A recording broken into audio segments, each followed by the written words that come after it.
বাপ মনে করে যে মেয়েরে দিলে পরের বাড়ি চলে যাবে, আমার লাভ কি, জামাইয়ের ঘরে চলে যাবে, এই জন্য মেয়েদেরকে যত কম দেয়া যায়, ছেলেদেরকে দিলে আমারই থাকবে, এই না চিন্তা। এরপর দেখা যায় ওই ঘরে এমন এক ডাইনি পুত্রবধূ আসে,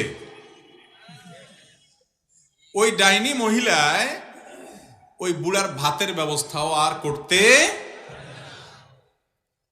আবার দেখা যায় ওই যে মেয়েরে দেয় নাই, ঠকাইছে, মন নাতি নাতনি দিয়ে দেয়, নাতনিরা নানার জন্য পাগল, তাদের জীবন যাবে, ওই বুড়ার জন্য তারা সবকিছু করতে রাজি আছে, অথচ এই বুড়াই তাদেরকে ঠেলাঠেলি করছে।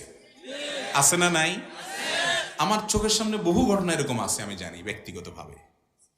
এই কথার কারণেই আল্লাহ তাআলা কোরআনে বলেছেন, পণ্ডিতি করতে যাবা না তোমরা, নিজেরা পণ্ডিতি করতে যাবা না।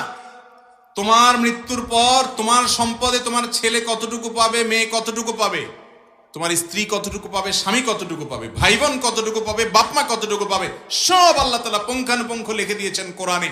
আল্লাহ যা বলেছেন ফরিদাতুম মিনাল্লাহ, এটা আল্লাহর নির্ধারণ, আল্লাহর ফরজ,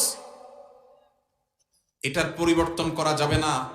তুমি নিজের থেকে বুদ্ধি করে শেয়ানামি করে কম বেশি করিও না, কারণ লা তাদরুনা আইহুম আকরাবু লাকুম নাফা, তুমি জানো না তোমার ছেলে মেয়ে কে তোমার বেশি উপকারে আসবে, তুমি জানো না।